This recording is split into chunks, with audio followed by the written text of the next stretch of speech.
કેશોદની અંદર વરસાદ આવવાના કારણે જે છેલ્લા 2 દિવસની અંદર જે અંડરબ્રિજ જે બન્યો છે ત્યાંથી પાણીનું વહેણ જે છે આવવાના કારણે ઘણા બધા વેપારીઓની દુકાનોમાં પાણી ઘૂસી ગયા હતા। આ સમાચાર સાંભળીને આજે અમે વેપારીઓની આમ આદમી પાર્ટીની સમગ્ર ટીમ જે છે એમણે વેપારીઓની મુલાકાતો માટે આવ્યા છે। અહીંયા સ્થળ ઉપર આવતા અમને જે જોવા મળ્યું એ હકીકતની અંદર આ કોઈ હું એવું કહી શકું કે કુદરતી નથી, વરસાદના કારણે કુદરતી આ ઘટના બની। કારણ કે અહીંયા વેપારીઓ એવું કીધું કે 40-50 વર્ષથી આવી ઘટના ક્યારેય નથી બની, પરંતુ બીજેપી દ્વારા જે આ અંડરબ્રિજ બનાવવામાં આવ્યો અને અંડરબ્રિજની અંદર અંડરબ્રિજ બનાવીએ તો એમનું આયોજન હોવું જોઈએ। એમાં જે મેશવાણની ગાડીમાંથી જે પાણીનું વહેણ આવતું હતું એ પાણીના વહેણને એમને બ્લોક કરી દીધું।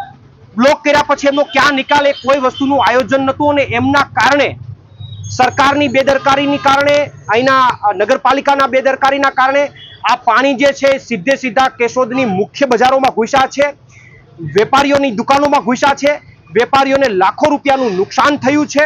ત્યારે અમારી સરકાર પાસે માગણી છે કે તાત્કાલિક ધોરણે આમનો સર્વે કરાવી અને નાના વેપારીઓને જે નુકસાન થયું છે એમનું વળતર આપવામાં આવે। વાત રહી બીજી કે આમનું કાયમી સોલ્યુશન શું? આ તો જ્યારે જ્યારે વરસાદ આવશે ત્યારે આ જ ઘટના બનવાની। તો તમે બ્રિજ અને બીજી વાત અંડરબ્રિજ બનાવવાની સમય મર્યાદા 1 વર્ષની આજુબાજુની હતી અને આજે 3 વર્ષથી ઉપરનો સમયગાળો થયો હોવા છતાં અંડરબ્રિજ હજુ નથી બન્યો અને એના કારણે કેશોદના લોકોએ જે હેરાનગતિ ભોગવવી પડી છે। 22 કરોડના બજેટનો અંડરબ્રિજ, મને એવું લાગે 40-50 કરોડનું તો લોકોએ પેટ્રોલ બાળી નાખ્યું છે આમથી ગલીઓમાં જવામાં। તો આ જે અણાવડત છે બીજેપીની, નગરપાલિકાની, સરકારની, એમના કારણે કેશોદના પ્રજાજનો, કેશોદના વેપારીઓ પરેશાન થઈ રહ્યા છે।